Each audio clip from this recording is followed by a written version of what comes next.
Hello, আজকে আমি এসেছি রায়গঞ্জের কর্ণজোড়ায় যে নতুন ট্যুরিস্ট স্পটটি তৈরি হচ্ছে সেখানে। এটি এখনও শুরু হয়নি, আরও কয়েকদিন লাগতে পারে। তো ভেতরে ঢুকেই প্রচুর গ্রিনারি দেখতে পেলাম এবং ডান দিকে আছে এই ওয়াচ টাওয়ারটি। এই ওয়াচ টাওয়ারের সিঁড়িটি বন্ধ যেহেতু এখনও তৈরি হয়নি।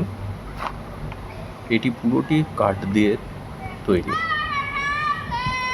মাঝখানে একটি গাছও আছে। চলো তোমাদের সেখানে নিয়ে যাই, ওখানে আরো কিছু কিছু কাজ হচ্ছে।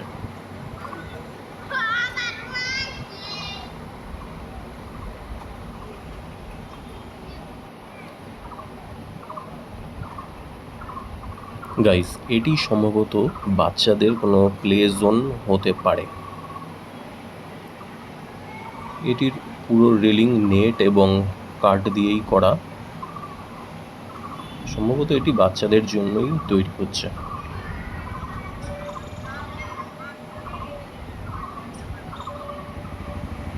এটি সম্ভবত স্লিপার। এখনো পুরোপুরি কমপ্লিট হলেই পরিষ্কারভাবে বোঝা যাবে অ্যাকচুয়ালি এটি কী।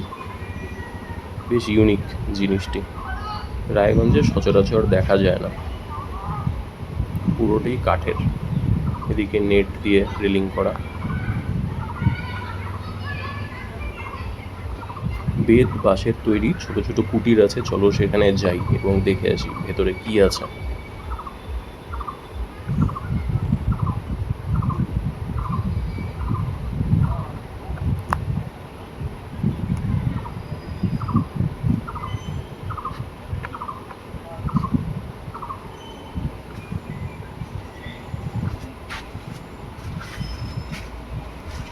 দেখো, পুরো থাইল্যান্ড বা বালির মতন মনে হচ্ছে। কি সুন্দর লাগছে। তোমাদের ডিটেলসে দেখো।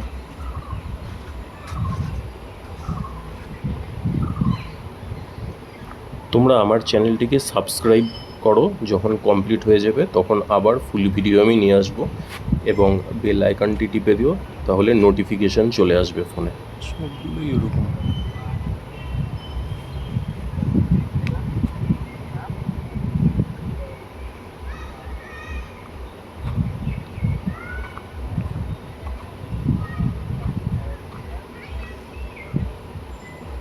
উপরের চালগুলো টুপির মতো সাজানো, বেশ ইউনিক লাগছিল।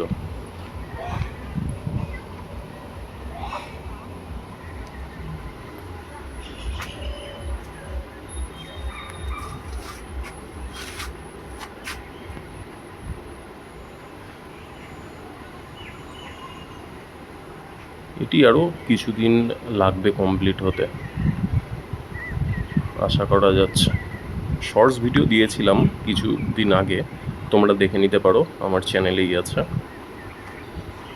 আরও অনেকটাই কাজ হয়েছে লাস্ট বারের থেকে। এই জিনিসটা ঠিক বোঝা যাচ্ছে না, তোমরা যদি কেউ জেনে থাকো কমেন্ট বক্সে প্লিজ কমেন্ট করো।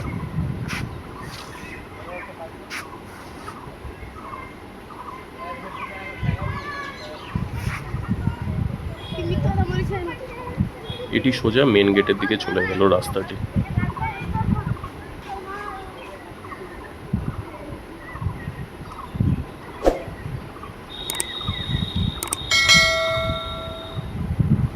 এটি সম্ভবত কোনো ওয়াটার বডি হবে। আর এখানে এই বাঁশ, বেত এবং কাঠের তৈরি এই একটি ঘরের মতো করা হয়েছে, এটিও বন্ধ আছে। কমপ্লিট হলে তারপরে ওপেন হবে।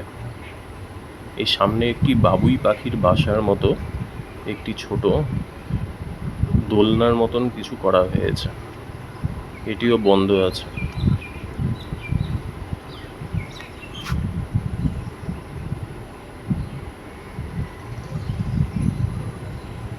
তোমরা আমার চ্যানেলটিকে সাবস্ক্রাইব করে দাও, আবার পরবর্তীতে আমি আবার ফুল ভিডিও নিয়ে আসবো কমপ্লিট হয়ে গেলে।